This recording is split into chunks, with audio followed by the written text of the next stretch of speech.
Hi, everybody, and welcome back to another episode of Baseball King Collectibles. Today's episode is a little heartbreaking. We lost two of the, I would say the greats. Ed Kranepool was a great Met. As far as the Met goes, he was one of the long-time serving Mets, 18 years. And James Earl Jones, of course, the great actor.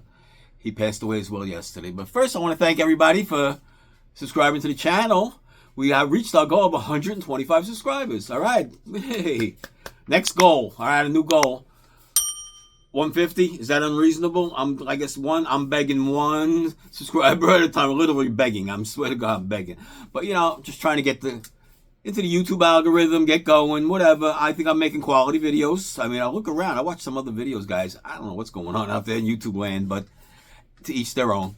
I watch, I do all that. I subscribe. I do all that. So do that for me. Thank you. I appreciate that. And today's video is a sad one. The Mets lost Ed Kranepool. He was an entire year, 18 seasons with the Mets. Can you imagine one season? Nobody does that no more. Back in those days, you're under contract to the team. They own you.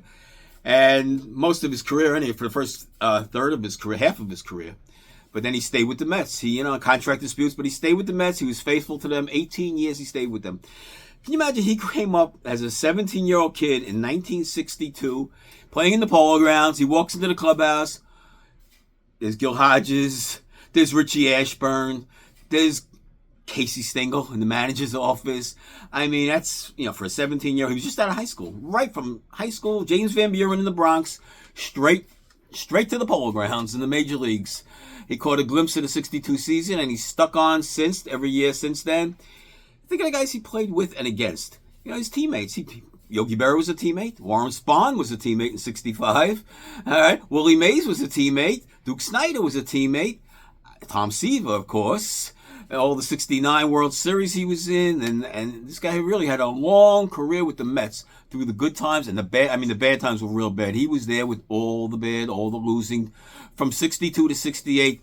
The Mets were just, you go into Shea Stadium, you figure you'll sweep the series. It's just everybody figured it was an easy win against the Mets always till 69 came along and it changed the, the look. Everything changed in 1969, but Kranepool was there. And he made an all-star team, 65. He was an all-star, so give him credit for that. He has the Mets game record for most games played as a Met. He still has that record. No one's surpassed that, 18 seasons. And he has that record, and that's, it's going to stand for a while, I think. No one's playing those kind of games with the same team anymore. It just doesn't happen. Like I said, he won the World Series in 1969 with the Mets. He was platooning back then, so he was, as a left-handed hitter, he was platooning basically with, who was he? Oh, with Don Clendenon. So Don Clendenon, of course, was the World Series MVP. So Kranepool got his shot in Game 3, and he homered. He actually, he's proud of that fact. He homered in the World Series. He'll never figure, you can't take that away from him. He has a World Series home run to his record. And 1970 came, and oh boy, what happened to him? In the middle of June, he was hitting 115 or 117, something really, look it up. Some crazy number. They sent him down to the minor leagues. Believe it or not, it was 8 years, he was already 28 years old, 26 years old, something like that, established. Been in the league many years, faced Gibson, faced Koufax, faced Marichal, faced Spahn, faced Drysdale. Can I go on and on? He faced them all. All right, so his guy was, he's a good hitter, decent, left-handed, solid, good first baseman, good defensive. Finds himself in the minor leagues now. And he stayed there for a good, 50 games maybe, and they brought him back up, basically as a pinch hitter. You could see the record. He maybe even 45 games and 30, 48 bats, something like that, just a little bit of amount of games played. So he was used primarily as a pinch hitter, where he excelled. He really was a good pinch hitter. And 1971 came along, and then he finds himself, there's Mike Jorgensen, there's Art Shamsky, there's Don Clendenon, and there's Ed Kranepool, and they all play first base.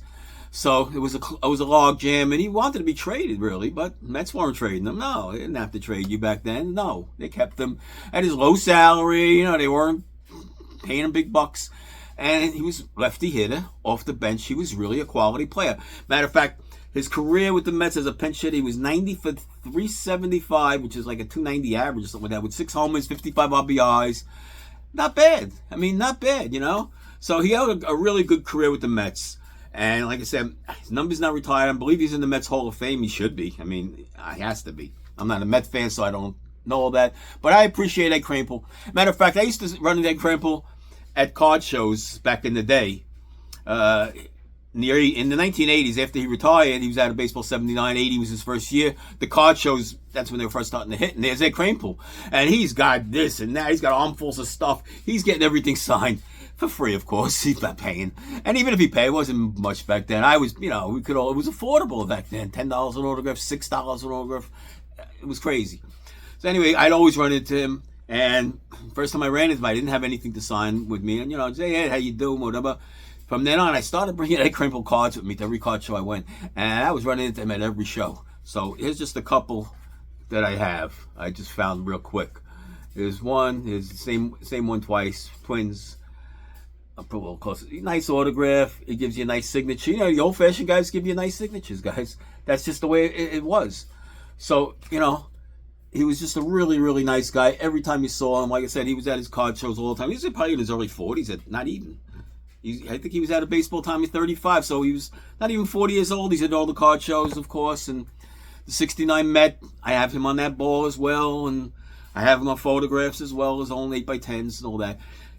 I'm a really big loss for the Mets community. It really is. Ed Kranepool, it was a big name in Mets history, and rest in peace, Ed Kranepool. We'll miss you. My next guest, James Earl Jones passed away. That's the other big name, right? We're sorry for that loss. James Earl Jones, as we all know, voice of Darth Vader. That's where he's famous for. But was that the greatest? He says to have the greatest voice in the history of voices. I mean, the voice of God. Maybe he should be God's voice or whatever. He had the greatest voice, no doubt about it. He was a professional. He was an actor for Tony Awards. He's won Academy Award nominations, Golden Globe nominations, everything. He's been nominated. He won several. I'm not sure exactly which categories he won. Not. But what a career. Really, he won. Other than Darth Vader, that was a big thing. I'm not sure of his other movies. I'm sure I watched a million movies of him. He was a great autograph signer. This guy was honored by the Kennedy Center, by the Grammy Award he even got for writing a book. The Academy Award even honored him. It's like, what a career. You couldn't do better. And he lived to 93 years old, which is, exceptional. We'll sign me the contract, 93. I'm signing it right now, okay? I'll take it. Great man. I met him several times. Here's one of the photos. One time I met him. Great with autograph collectors. Great signature.